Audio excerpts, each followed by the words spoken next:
guys, it's Laura from Lightning Cosplay, and I'm super happy that I can finally share this project with you.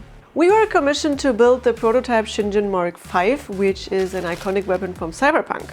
It was a quite challenging project for us because it was a super detailed build, and yeah, it took us way more time than we expected, and we also tried out some techniques we've never used before. Yeah, I think let's just start. It was hard to find good reference material of the weapon, so we asked 3D Project if they could provide us better pictures, and since we worked with them several times before, they were so nice and even sent us the 3D files of the weapon. It still took us a lot of time to separate all pieces and prepare everything for printing. We printed all big parts with our Pyropoly Phantom Prime resin printer. Before putting the resin prints into the curing station, they needed to be cleaned with isopropyl alcohol. Smaller pieces were printed with the Zortrex Inkspire. We decided to print all small pieces like screws and switches separately because this makes the whole sanding and also the painting process much easier and you get cleaner results. Before we went on priming and sanding, we assembled the whole thing to check if everything works out as planned. Time for masking. Before we sprayed on any filler, we masked the spots where the pieces will be glued together. The spray filler and paint can affect the sturdiness of the glue. Even though resin prints are already very clean, they still need some sanding. After days of sanding, it was finally time for some paint. I bought and tested many different spray colors, and these are the ones that I ended up with. The weapon has 7 different colors, which is actually quite a lot for such a small prop.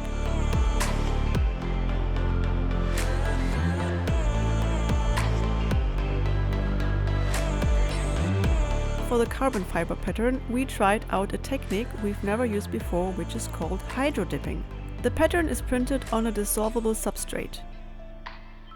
First, I cut out the foil in the needed size, and the tape at the edges helps to keep everything in place when the activator spray will be applied.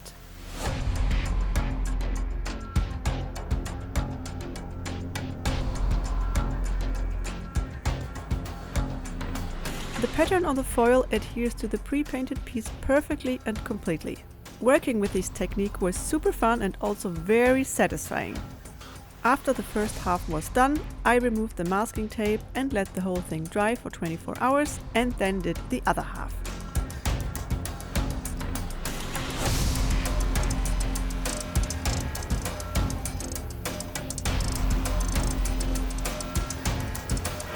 For all the small symbols and logos on the weapon, we used a clear water slide decal paper. I created all the small symbols in Adobe Illustrator and printed everything with white ink on the paper. You can put the paper into water, which removes the top foil from the paper and also activates the adhesive.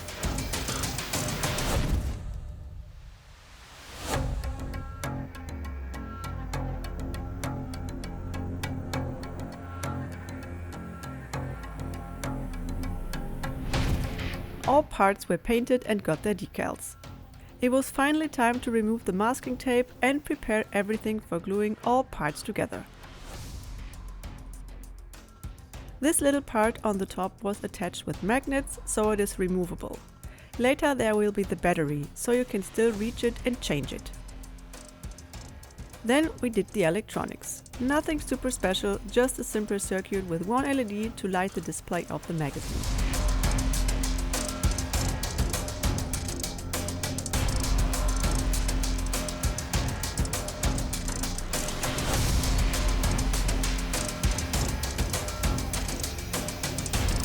For the display we used acrylic glass, which we cut out with our laser cutter. We used several layers to get the desired look and give the display more depth.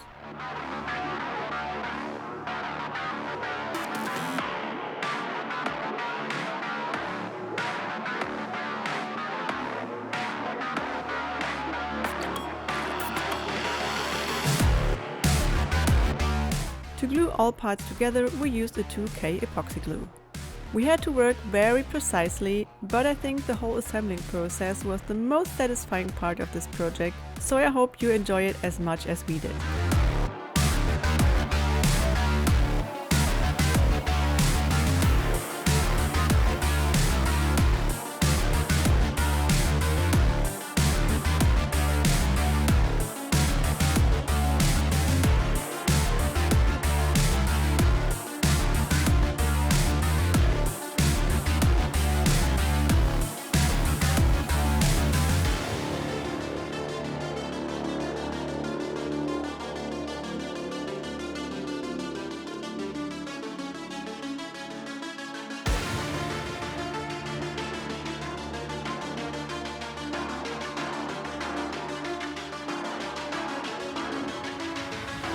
For the final look, I added a little bit of weathering. This pops out some of the details even better.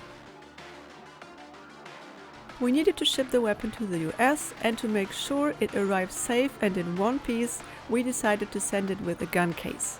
But a normal gun case would have been too boring, so I modified it a bit.